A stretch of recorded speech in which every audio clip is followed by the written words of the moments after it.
شروع اللہ کے نام سے جو بڑا مہربان نہایت رحم والا ہے۔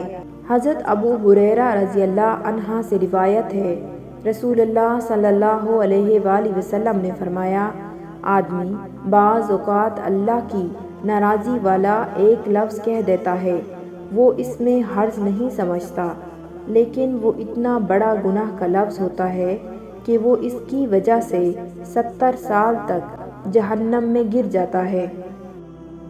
حضرت انس بن مالک رضی اللہ عنہ سے روایت ہے، نبی صلی اللہ علیہ وآلہ وسلم نے فرمایا، جب دو مسلمان اپنی تلواریں لے کر ایک دوسرے کے مقابل ہوتے ہیں تو قاتل اور مقتول دونوں جہنم میں جاتے ہیں۔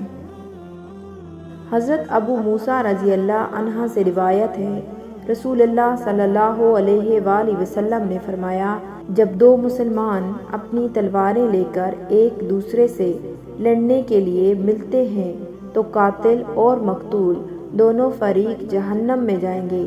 صحابہ کرام رضی اللہ عنہ نے عرض کیا، اللہ کے رسول، یہ قاتل ہے اس لیے مجرم ہے، مقتول کے جہنمی ہونے کی کیا وجہ ہے؟ آپ صلی اللہ علیہ وآلہ وسلم نے فرمایا، وہ بھی اپنے ساتھی کو قتل کرنا چاہتا تھا۔